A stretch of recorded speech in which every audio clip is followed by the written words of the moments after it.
Las noticias del mediodía en Mañanas Blue.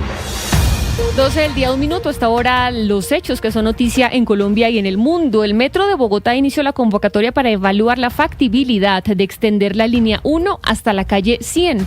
La empresa espera que en los próximos 6 meses se adelanten los estudios y la contratación de la consultoría que acompañará el proceso. Nicolás Rodríguez. La empresa Metro de Bogotá dio un nuevo paso para el proceso para extender la línea 1 del metro hasta la calle 100, porque el pasado 30 de diciembre del 2025 se publicó en el SECOP 12 el proyecto de pliego de condiciones para seleccionar al consultor que realizará la evaluación integral de los estudios de factibilidad de esta iniciativa. Se trata de un proceso para seleccionar y contratar una consultoría especializada encargada de analizar los puntos de vista técnicos, ambientales, sociales, prediales, jurídicos y financieros de este proyecto, y el contrato cuenta con un presupuesto estimado de 4.576 millones de pesos y tendrá una duración aproximada de 6 meses. Una vez entregados 2 estudios de factibilidad por parte del originador, estos deberán ser evaluados por el consultor que resulte seleccionado mediante la convocatoria pública. Con base en estos resultados, además de esta evaluación, el proyecto deberá ser publicado para una eventual adjudicación. Según la empresa Metro de Bogotá,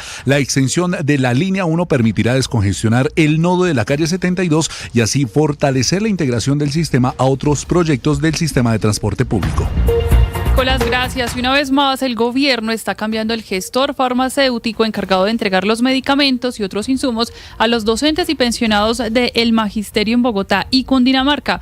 Lo cambia ante los nuevos incumplimientos del operador anterior y con eso esperan solucionar de una vez los problemas que se vienen agravando cuando el gobierno decidió cambiar el modelo de salud para los docentes. Jessica Gutiérrez.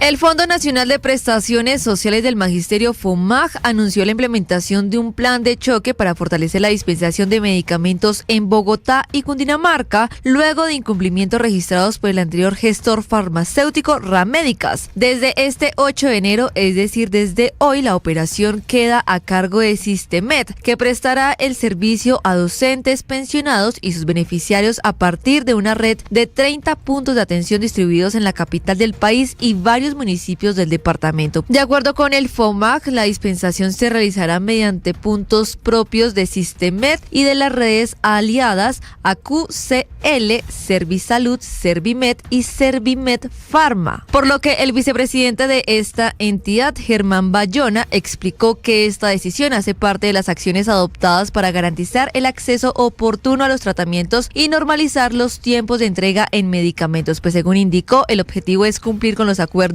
del nivel de servicio establecido dentro del nuevo modelo de salud del magisterio en el marco del Acuerdo 003 del 2024. La Secretaría de Salud de Cali está acompañando a los pacientes con enfermedades crónicas afiliados a la EPS Emsanar que se tomaron hace 3 días la sede de la entidad en esta ciudad.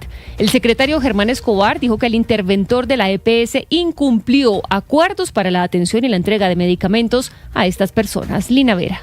La Secretaría de Salud de Cali hizo un llamado a la superintendencia para que atienda la actual situación de pacientes de la EPS en Sanar tras completar 3 días de protesta dentro de las instalaciones de la entidad, denunciando demoras y negaciones en la atención de pacientes con enfermedades crónicas y en estado terminal. El secretario de Salud de Cali, Germán Escobar. Llamamos a la Superintendencia Nacional de Salud a que tome acción inmediata frente a esos posibles incumplimientos de la EPS Emsanar, EPS que además está intervenida por el Gobierno Nacional, por lo cual también hacemos un llamado al propio Gobierno Nacional, a la gente interventora, para normalizar la entrega de medicamentos, de insumos médicos, de servicios de salud que requiera la población. Según el funcionario, algunas personas llevan hasta 3 meses sin consultas médicas ni acceso a terapias, lo que ha afectado gravemente la salud de quienes requieren atención especializada. Otras informaciones, la registraduría dio a conocer la lista de los primeros 6 candidatos que ya tienen las firmas avaladas y pueden continuar en esa carrera por las elecciones en 2026, las elecciones presidenciales. Sergio Barbosa.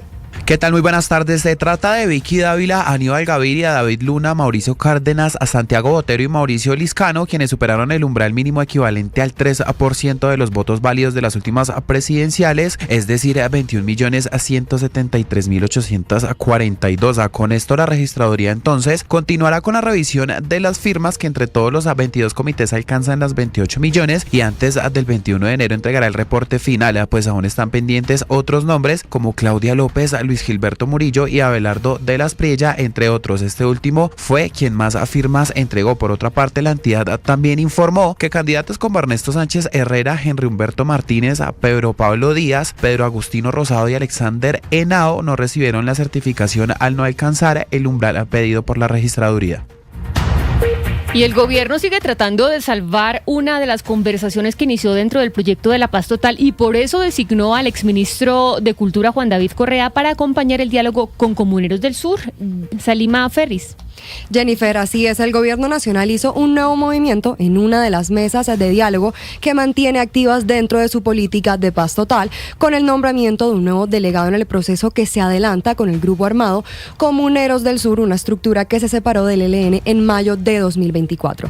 Se trata del exministro de Cultura, Juan David Correa, quien fue designado oficialmente como negociador del gobierno mediante una resolución firmada por el presidente Gustavo Petro el pasado 22 de diciembre. La llegada de Correa a esta mesa se da luego de la renuncia de la lideresa social Clemencia Carabalí, defensora de derechos humanos del Cauca, quien hacía parte de la delegación desde septiembre de 2024, cuando se instaló formalmente el diálogo con esta estructura armada. Recordemos que Juan David Correa había renunciado a su cargo como ministro de Cultura el pasado 5 de febrero, luego de la primera transmisión televisada de un Consejo de Ministros, y ahora se suma el equipo negociador integrado por Carlos Erazo, Ángela María Robledo, André Giovanni Gómez y Pablo Francisco Pardo.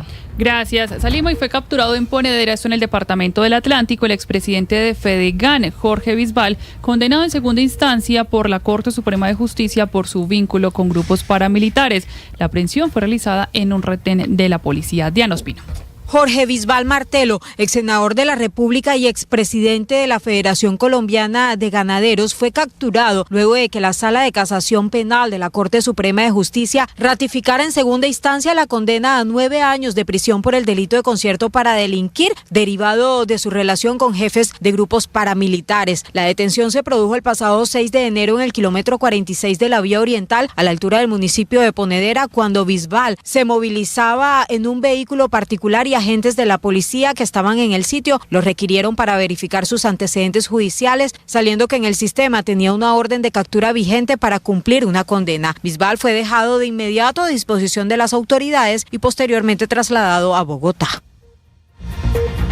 En el Huila fue hallado sin vida el hombre que se lanzó a la represa del Quimbo tras escapar de un atraco donde fueron asesinadas otras 2 personas. Esto ocurrió en la vía que comunica los municipios de Garzón y El Agrado. Julio Díaz.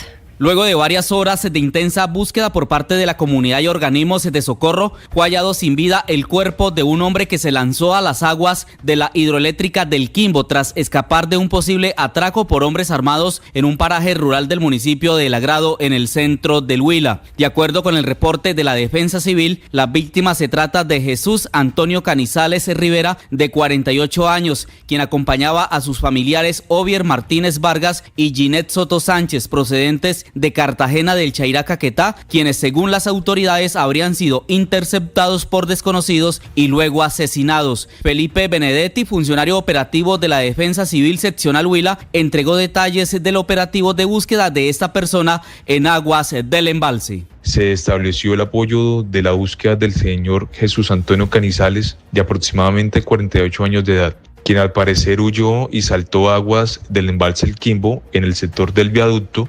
El día de hoy, 8 de enero, se logra encontrar el cuerpo del señor. En este mismo hecho, un menor de 14 años, también familiar de las víctimas, logró escapar del lugar y fue quien dio aviso a las autoridades, caso que continúa en proceso de investigación. Un ciudadano estadounidense fue asesinado por su pareja en Medellín. El hombre falleció en un centro asistencial al que había sido trasladado precisamente para atenderle estas múltiples heridas. Héctor David Santamaría. Un inicio de año violento está viviendo la ciudad de Medellín. El último caso reportado por las autoridades es el de un ciudadano estadounidense que habría sido asesinado en medio de una riña. Los hechos ocurrieron en el barrio Estación Villa, en la zona céntrica de la ciudad, y de acuerdo con el reporte oficial, un hombre de nacionalidad estadounidense de 45 años sostuvo una discusión, al parecer por quitarle el teléfono celular a una mujer de 30 años, quien sería su pareja sentimental. En medio de la discusión, su novia en compañía de otras personas lo agredieron físicamente, dejándole graves lesiones. Tras la golpiza, el hombre fue trasladado a urgencias a la clínica SED, pero allí además sufrió un paro cardiorrespiratorio y le ocasionó la muerte. La mujer fue capturada y dejada a disposición de la fiscalía.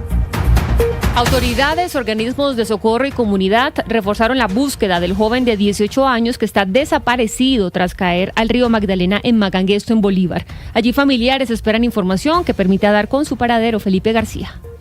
La búsqueda de un joven de 18 años desaparecido en el río Magdalena completa ya varios días en el municipio de Magangué, Bolívar, sin que hasta ahora se tenga rastro de su paradero. El hecho ocurrió el pasado 5 de enero, cuando, según información preliminar, el joven habría ingresado al río a la altura del corregimiento de Tolú, una zona ribereña de alta complejidad por las corrientes y la visibilidad. Tras la alerta de la comunidad, las autoridades desplegaron un operativo fluvial en el que participaron unidades del Batallón Fluvial de Infantería de Marina de la Armada, que pusieron en marcha lanchas patrulleras y un bote de apoyo para rastrear el área donde se presume ocurrió la desaparición. Las labores se han concentrado tanto en el punto inicial como en tramos aguas abajo, ante la posibilidad de que la corriente haya arrastrado a este joven de apenas 18 años. De manera paralela se activaron coordinaciones con la policía en municipios ribereños con el objetivo de ampliar el radio de búsqueda y reaccionar con rapidez ante cualquier indicio o pista que lleve a que ubiquen a este joven. Y son millonarias las pérdidas que dejó un grave incendio en una de las estaciones de Metrolínea, esto en el municipio de Girón, en Santander. Natalia Carrillo. Un fuerte incendio en la estación de buses de Metrolínea en Girón generó preocupación entre trabajadores y transeúntes del sector del anillo vial tras las llamas alcanzar 2 oficinas ubicadas en el nivel inferior de la infraestructura. Gracias a la oportuna intervención de bomberos Florida Blanca, quienes ejecutaron labores de control y extinción del fuego, además de realizar trabajos de remoción del material afectado con el fin de evitar una posible reactivación del incendio, la emergencia fue completamente liquidada sin que se reportaran personas lesionadas. Las autoridades envían un mensaje a la ciudadanía para que ante cualquier situación de riesgo se comuniquen con la línea de emergencia 119 desde teléfonos fijos o a través de la línea celular 315-381-5224, así como a los números fijos habilitados para la atención oportuna de emergencias en la región. La noticia internacional. En el mundo, oído si tiene planeado viajar a Europa en los próximos días. Una parte del viejo continente afronta fuertes inclemencias meteorológicas debido a la tormenta Goretti en el Reino Unido y Francia y a la tormenta de nieve Eli en Alemania, con rachas de viento que se anuncian excepcionales según la agencia meteorológica británica, se llama la Met Office. La tormenta Goretti, acompañada de nevadas, barre el Reino Unido desde hoy y hasta el fin de semana. Precisamente allí, en el Reino Unido, los vientos más violentos golpean el oeste de las Cornwalls, donde las rachas alcanzan hasta los 160 kilómetros por hora. En Francia, ya afectado por un episodio de nieve a comienzos de la semana, ya van 6 muertos. Se esperan rachas de hasta 150 kilómetros por hora en el departamento de La Mancha, esto es en el norte, que se encuentra bajo la alerta meteorológica de nivel más alta y donde las escuelas permanecerán cerradas hasta mañana. Alemania se prepara para la tormenta Eli de nieve. Varias ciudades del norte del país, entre ellas Hamburgo y Bremen, están en alerta y escuelas y comercios están cerrados. Las temperaturas mínimas deberían caer este fin de semana hasta los menos 10 grados e incluso hasta los 20 grados bajo cero en Alemania. La ola de frío deja también 13 muertos en Polonia, con previsiones de hasta 25 grados bajo cero. Las autoridades de Moscú decretaron hoy la alerta naranja climática, el penúltimo en ese nivel, debido a las intensas nevadas que azotan la capital rusa hoy y mañana. Mientras que en Países Bajos, Francia y Bélgica se mantienen cerradas varias carreteras y se han cancelado cientos de vuelos por este mal clima. La noticia deportiva. La noticia deportiva llega desde Europa porque el Observatorio de Fútbol CIES posicionó a Luis Díaz entre los 50 jugadores más valiosos del mundo acorde a su más reciente entrega. El extremo colombiano ocupa el puesto 45 con un valor en el mercado de 85.3 millones de euros, lo que lo establece como el futbolista patrio mejor cotizado a nivel internacional. Y es que el Guajiro, en la actual campaña con el Bayern Múnich, ha disputado un total de 22 partidos en todas las competiciones, en la que registra 13 goles y 7 asistencias. En cuanto al jugador más valioso, Lamine Yamal aparece con un valor de 343 millones de euros, ocupando el primer lugar. Erling Haaland se ubica como segundo con un valor de 255 millones de euros, mientras que Mbappé es tercero, cotizado en poco más de 200 millones de euros. Las principales tendencias en redes sociales. A esta hora es tendencia en redes nuevamente la llegada de Radamel Falcao García a Millonarios, pues varios medios de comunicación internacionales han reaccionado con sorpresa y entusiasmo al anuncio del histórico delantero colombiano, que volverá a vestir la camiseta del club bogotano azul para disputar la Liga Betplay 2026 y la Copa Sudamericana. Medios de varios países resaltaron el regreso del histórico goleador colombiano tras 6 meses de inactividad. Además, el vínculo estrecho entre el Tigre y Millonarios, en la que sería su última participación en el fútbol. El club confirmó el regreso con un video emotivo en redes sociales, manteniendo la narrativa de The Last Dance o El Último Baile, y Falcao se preparará para integrarse a la pretemporada del equipo, aunque no podrá jugar en las primeras fechas del campeonato local debido a una sanción pendiente impuesta por la DIMAYOR. Esta y más tendencias